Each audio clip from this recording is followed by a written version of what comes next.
Tu rentres à la maison, c'est propre, merci. Combien d'hommes, ils rentrent à la maison, c'est normal qu'il y ait à manger. Moi, je vais bosser, ben, qu'elle fasse à manger, c'est normal. Qu'est-ce qui est normal? De la boue avec une graine sèche, ça nous fait du pain. Quand on meurt, c'est terminé. Plus rien. Mais je veux encore, plus rien. Mais pas dans 1000 ans, rien. Mais tu pouvais encore il y a 2 minutes. Terminé, t'es mort.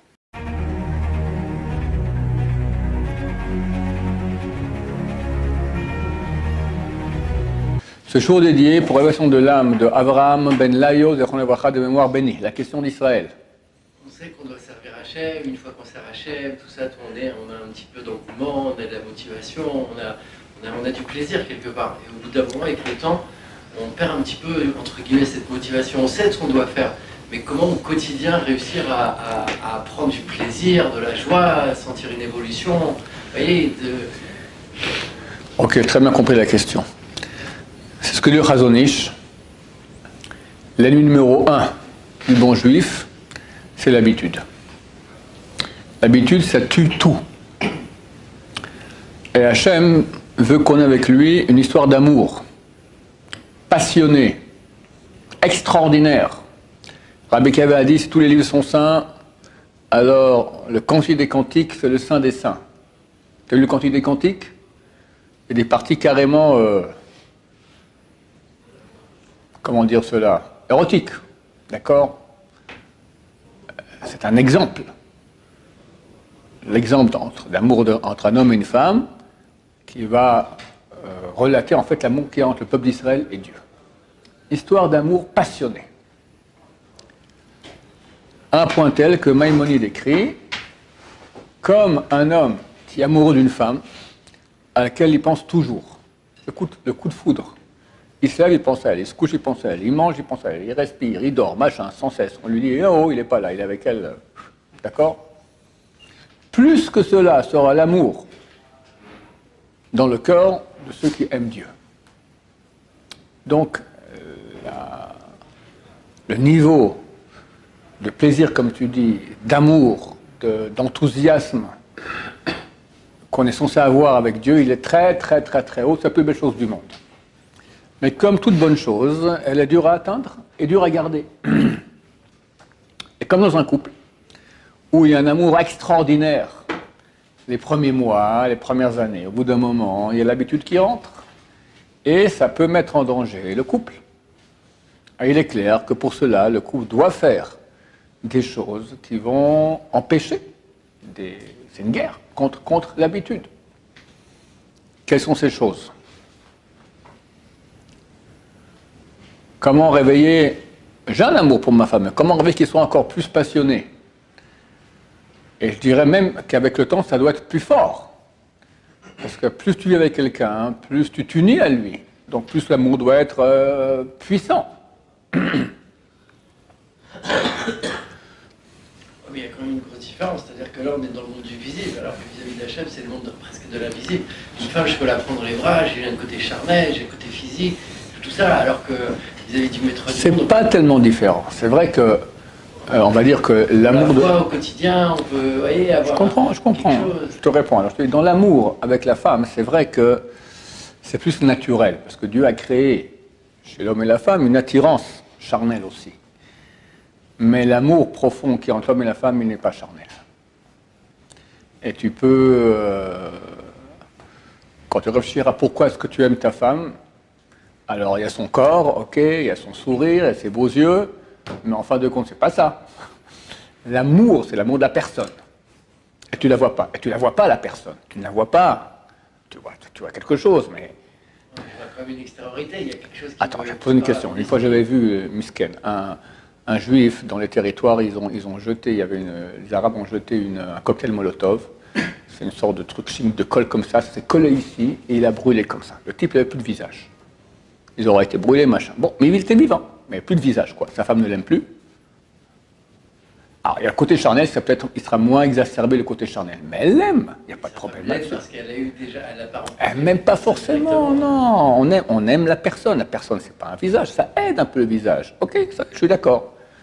Mais l'amour, il n'est pas là maintenant. Avec Dieu, on a en nous une partie d'âme divine qui nous permet d'être en contact avec Dieu. C'est vrai, Que dans la jeunesse, cette partie, elle est presque éteinte. C'est la Neshama. Elle commence à l'âge de 20 ans. Il faut commencer déjà un peu avant. Et il faut la nourrir. Plus quelqu'un va commencer à servir Dieu par amour, plus il va faire attention de ne pas faire des péchés, plus il va réveiller en lui, c'est comme un muscle, d'accord? Ce muscle, la Neshama, va grandir en lui, il va commencer à être parlant. Tu as des gens qui sont extrêmement sensibles à la vérité. D'où ça vient? C'est pas corporel, il ne peut pas prendre un morceau de l'huile, voilà, c'est ça ma partie, c'est ma neurone là qui provoque mon amour de la vérité. Tu as des gens qui sont prêts à mourir pour la vérité. Tu as des passionnés de la vérité. Ça, c'est la Neshama. Et c'est des amoureux de la vérité. Ou des amoureux de Dieu qui se savent, ils savent qu'ils sont amoureux de Dieu, ou bien ils n'arrivent pas à comprendre que c'est un amour de Dieu. Amour de vérité, amour de Dieu, c'est clairement la même chose. Simplement, ils n'arrivent pas encore à mettre le nom de Dieu là-dessus. Mais c'est certain que ça provient de la Neshama. Donc on a en nous les choses qui permettent d'être en relation avec Hachem. Je ne dis pas que c'est facile, c'est pas si difficile non plus. Et c'est clair, vu que les sages d'Israël eux-mêmes, le roi Salomon, il a comparé l'amour avec Hachem à l'amour avec une femme. Et Maïmonide lui aussi le compare et dit que tout Shirachirim, c'est un exemple de l'amour d'un homme avec une femme. C'est un exemple de l'amour avec Dieu, c'est dans ce sens que ça va. Et il y a beaucoup à apprendre de l'un à l'autre. Alors, comment on fait pour aimer quelqu'un? D'abord, il faut investir. Tout le monde voit qu'une mère qui a eu le moment d'un enfant, elle l'aime. Alors que, sincèrement, il n'y a aucune raison de l'aimer. Il est casse-pied au possible. Il ne fait même pas un sourire les premiers mois. Rien. C'est un vrai esclavage. Et pourtant, la mère en est folle amoureuse. Parce que plus tu investis dans une chose, plus tu l'aimes. L'exemple que je donne très souvent, une table. Voilà. Quelqu'un prend des morceaux de bois.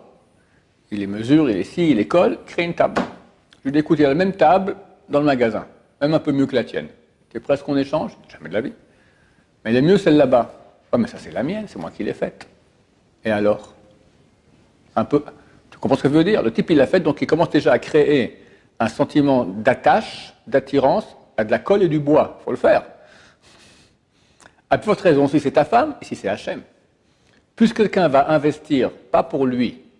C'est connu que dans les familles où il y a des enfants, à Dieu ne plaise, handicapés ou à problème, etc., d'habitude, les autres frères sont très jaloux de l'handicapé. Parce qu'ils voient que les parents l'aiment plus. Et pourquoi les parents l'aiment plus? Parce qu'ils ont beaucoup plus investi avec lui. C'est comme ça. Plus tu investis dans une chose, pour la chose, plus tu l'aimes. Tu as un petit pot de géranium, d'accord, tu l'arroses tous les matins, ben, tu l'aimes bien, c'est comme ça. Hein, c'est ce qu'on peut faire. Au lieu d'aimer les géraniums et les tables, d'accord, on va aimer Hachem, on va aimer sa femme. Donc l'investissement pour l'autre. Et ça, on a, et avec Hachem, avec sa femme, on a des milliers d'occasions quotidiennes. Elle te demande un truc où elle réagit de façon un peu désagréable, ou te demande un truc qui te casse les pieds, tu te tais. D'accord. Ma femme, elle est marocaine là-bas. Dernièrement, je dis waha. Waha. Ça veut dire d'accord en arabe. D'accord. On se la ferme. C'est un investissement. C'est un investissement. Maintenant, l'amour, il faut l'exprimer. Moi, je dis à mes élèves, au moins 50 à 100 mots par jour. Exprimer l'amour. Quand tu exprimes l'amour, ça fait plaisir à son prochain. C'est agréable de se sentir aimé. Chaque être humain, voilà, Israël, d'accord? Même en rigolant, je dis maintenant Israël, franchement, tu es quelqu'un d'exceptionnel. Même que je dis en blaguant maintenant, parce que tu ne l'es pas du tout. Non, je rigole. Même quand je dis comme ça te fait plaisir. C'est extraordinaire. L'homme aime écouter des compliments, surtout sur soi-même. Dans le couple, allez-y, mais mitraillez. Vous voyez bien qu'il y a une différence. Non, avec Hachem. Non, toi tu dis, non, alors je comprends. Toi tu dis, quand je parle avec ma femme, elle me fait un grand sourire, elle me répond. D'accord? Alors tu dis, donc la relation, elle est. Mais moi, quand je parle à Hachem, je parle devant le mur. Est-ce qu'il a entendu? Est-ce qu'il n'a pas entendu? Est-ce qu'il m'aime bien? Est-ce qu'il m'aime pas? Faux. Au bout d'un moment, on sent qu'on est en relation avec Hachem. Ça suffit. Quelqu'un qui sent qu'il est en relation avec Hachem, il parle à Hachem, Il supplie Hachem. Il sent qu'il est en relation avec Hachem. Il n'y a rien de plus beau au monde. Il n'y a rien de plus beau au monde. Pas besoin que Dieu t'Hachem dise « Je t'ai entendu !» Pas besoin qu'il le dise. Le fait que tu es dans une... c'est comme ça. Au bout d'un moment, quand tu te mets en relation avec Hachem, tu sens, c'est sincère. C'est pas dans le vide. Il y a un écho aussi chez moi. Comme quelqu'un lui parle de vérité, ça le touche. Là, quand tu es en prière, ça te touche quelque part. Donc, il y a un écho en toi. C'est sur ça qu'il faut travailler, investir là-dedans, renouveler, sinon ça va et ça se perd. Ça se perd, c'est clair. Et enfin, comment on va faire pour beaucoup aimer sa femme? On va voir toutes les bontés qu'elle nous fait toute la journée. On ne nous doit rien. Tu rentres à la maison, c'est propre, merci. Tu as tes habits qui sont repassés dans ton armoire, merci. Tu as un bon repas devant toi, merci. Combien d'hommes, ils rentrent à la maison, c'est normal qu'il y ait à manger. Moi, je vais bosser, qu'elle fasse à manger, c'est normal. Qu'est-ce qui est normal? Alors, M. Bachot disait, elle peut te faire un peu d'eau bouillie avec un peu de poivre dessus. Ça suffit d'après la Torah. Elle ne te doit pas plus. Alors, réfléchir au menu de monsieur. Maintenant, est-ce que tu aimes, ce que tu n'aimes pas? Maintenant, ce que tu n'aimes pas, c'est facile à faire. Ce que tu aimes, c'est difficile à faire. Ensuite, il y a ce que le médecin a permis ou a interdit. Le cholestérol, les sucres et machin, tout ça. Après, il faut changer. C'est une vraie organisation. D'accord? Organisation. C'est tous les jours, les repas préparés. C'est à peine des fois qu'il y a un merci du mari. Mais parle-en de ce truc. Ça a pris 1 heure au moins de préparation avec les achats, machin. 1 heure, elle a donné pour toi. Vas-y. Apprécie. Dis merci. Vois les bontés qu'on t'a fait. Si nous, on voyait les bontés qu'Hachem nous fait, et combien il y en a? Incessamment, sans cesse, des milliards. Incessamment, sans cesse, des milliards de bontés. Bon, on sera en train de danser toute la journée. Sauf qu'on est habitué. On est habitué. On fait une bracha quand on mange du pain, hamotzi lechem min haaretz, qui sort le pain de la terre. Est-ce que quelqu'un, ça lui fait quelque chose de voir un morceau de blé qui sort de la terre? Normal. Normal. Dans le désert, le pain descendait du ciel. Il n'y avait pas cultivé la terre dans le désert. Alors, il y avait une bracha avant de manger la manne, il disait qui sort du pain du ciel. Dans les enfants qui sont nés dans le désert. Et pendant 40 ans, ils ont vu tous les jours comme ça la manne qui tombe du ciel. Ils rentrent en terre d'Israël, plus de manne. Ils vont comprendre une graine morte, sèche. On met dans de la boue. Et après quelques semaines, tu as un épi de blé froissant du blé. On en fait du pain. Extraordinaire! De la boue avec une graine sèche, ça nous fait du pain. Du bon pain. Hamotzi lechem min haaretz. Parce qu'ils n'étaient pas habitués. Tout le temps, ça descend du ciel, maintenant ça pousse de la terre, c'est extraordinaire. Et nous, on est habitués. Mais Habibi, tu sais que ton corps, c'est phénoménal de performant. Un petit truc qui ne va pas, un petit truc minuscule, combien ça, t'es fichu. Et Baruch Hashem, je dis pas tout le monde est en mode santé, il y en a qui sont malades, mais ça tient la route, grosso modo. Combien on doit voir les bienfaits qu'Hachem nous donne. Puis en plus, maintenant, si on est juif, on a la Torah, on peut s'adresser à Hachem. S'adresser à Hachem. J'ai un proche copain qui est décédé il y a une semaine, un peu moins d'une semaine. Et ce soir, je dois parler d'ailleurs. Je voulais dire ce soir aussi, en passant, le Gaon de Vilna, il dit que lorsque le mort, on l'amène dans la tombe, entre le lieu où on a fait l'oraison funèbre et on le prend comme ça jusqu'à qu'on l'enterre, il a une souffrance terrible. De quoi? Il est tellement jaloux des êtres humains qui l'accompagnent, qui peuvent encore faire des mitzvot. Et lui, c'est terminé. Quand on meurt, c'est terminé. Plus rien. Mais je veux encore plus rien. Mais pas dans 1000 ans, rien. Mais tu pouvais encore il y a 2 minutes. Terminé, t'es mort. Terrible! Si on se rend compte de ça. Mais chaque seconde, on va commencer à... Dieu, tu m'as donné maintenant des occasions de te servir, de te louer, de te remercier. Il faut déjà aimer Hachem pour pouvoir le remercier. Faire ton désir, grandir, et devenir divin. Quand on fait des mitzvot, on devient divin, on devient éternel. Pas comme un chien qui pense qu'à manger, boire, à faire des enfants et il crève après. Mais c'est un cadeau fantastique. Comment on doit aimer Hachem pour ce grand cadeau qu'il nous donne? C'est vrai, on ne voit pas, on est aveugle. C'est vrai. C'est vrai que toujours c'est la même chose, donc on s'habitue. C'est vrai. Mais alors quoi? Quelqu'un maintenant, il est marié avec sa femme, qui est une femme extraordinaire. Ils sont fait 40 ans qu'ils sont mariés. Il ne va plus l'aimer à cause de ça parce qu'il s'est habitué. Bats-toi, fais quelque chose. Bouge ton couple. Parle des mots d'amour. Reconnais le bien qu'elle te fait. Et vous vous dites des mots d'amour. Et vous vous écrasez l'un pour l'autre. Vous investissez l'un pour l'autre. Il y aura de l'amour. Il y aura de l'amour. Énorme. Plus dans la vieillesse que dans la jeunesse. C'est fini les petites bagarres de jeunesse. Au bout d'un moment, bon, une fois le Rav Shlomo est parti en Amérique, tout ça, et un type de 83 ans qui est venu le voir, lui a dit « Je ne bracha pour Shalom Bayit ».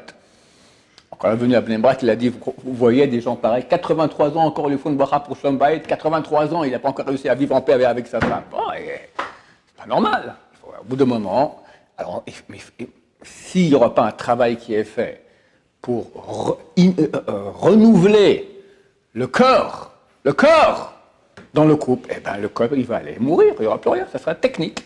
Elle fait à manger, tout technique. On s'aime bien, on s'entend, mais tout technique. L'amour, il n'y en a plus. Peut-être une petite on se connaît bien, on est des bons copains, tout ça. Mais je te parle d'un amour passionné, beau, extraordinaire, pourquoi pas? Jusqu'à la mort. Jusqu'à la mort. Mais pour ça, il y a des moyens. Et ces moyens sont les mêmes en Torah qu'avec sa femme. Investir, reconnaître la bonté qu'Hachem nous fait. Parler, le louer, le grandir. Tellement j'ai eu un problème terrible. J'en dormais pas la nuit. Bon, Hachem, cette semaine, ça s'est arrêté, je pense que c'est bon. Vous savez combien maintenant j'ai de reconnaissance à Hachem? Beaucoup plus qu'avant. Ça aussi, c'est un bon moyen. Quand il y a des... parce qu'on vit... Un couple qui vit maintenant, voilà, il vit très bien, pépère. Technique. Tout à coup, un malheur terrible qui les touche. Un enfant, un machin, un truc, une maladie, un des coups. Terrible. À la fin, ils s'en sortent. Bah, ça les a beaucoup rapprochés, c'est clair. On ne demande pas les malheurs, on ne demande pas les souffrances. Mais des fois, quand quelqu'un tombe malade, Chas Shalom, d'accord, il se rend compte maintenant à la valeur de la santé. Et quand la santé revient, alors il remercie Hachem, il se rend compte quel grand cadeau tu m'as donné. Donc Hachem nous donne énormément. Et si quelqu'un fait attention à tout ce qu'il reçoit, forcément, il va commencer à l'aimer, le louer, le remercier. Et plus on loue, plus on remercie, plus Dieu envoie un flux. Plus on envoie un flux, pour encore le remercier, etc. Et ça devient une histoire d'amour extraordinaire. Celle que Dieu veut et qu'il nous propose. C'est ça le grand cadeau que Dieu fait à l'humanité. Vous pouvez vous brancher avec moi. Fantastique.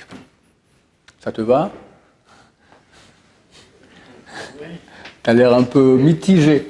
Oui, parce que cette comparaison, comme je dis, et je me répète ce que j'ai dit au début, c'est-à-dire que, en effet, je comprends cette relation avec toi parce qu'il y a un côté quand même physique, on a un répondant, on a une évolution possible tout vis-à-vis d'Hachem. Quand on est dans la continuité quelque part, on n'est pas toujours dans cette... Avec la femme, on va dire, c'est plus... Vous allez parler, vous allez avoir quelque chose qui va vous répondre, et vous allez pouvoir évoluer par rapport à ce qu'elle vous dit, tout à l'attaque. Avec Hachem, c'est pas le cas, on ne peut pas être... toujours avoir cette motivation, tout, au moins votre femme, vous la voyez. Donc alors, on va dire, avec ta femme, il y a, on va dire qu'il y a... Hachem, je ne suis pas avec lui, vous voyez ce que je veux dire? Avec la femme, avec l'être humain, on va dire qu'il y a un chemin qui est plus accessible. Mais c'est certain qu'avec Hachem, c'est aussi accessible et ça va beaucoup plus haut. Parce que, après tout, l'union que tu auras avec ta femme sera toujours un être étranger que ta femme. C'est ta femme, c'est toi. On est très unis, mais c'est quand même quelqu'un d'autre. Il y a toi et elle. Hachem, c'est nous-mêmes. C'est nous-mêmes. C'est notre neshama, d'accord? C'est beaucoup plus profond, grand. Donc, on va dire qu'au début, le chemin est beaucoup moins accessible. Mais après, quand on rentre dans le chemin, on peut arriver à des niveaux beaucoup plus hauts d'union, d'amour avec Hachem qu'avec n'importe quelle autre réalité qu'il y a sur Terre, même sa femme. Baruch Adonai, l'olam, amen, amen.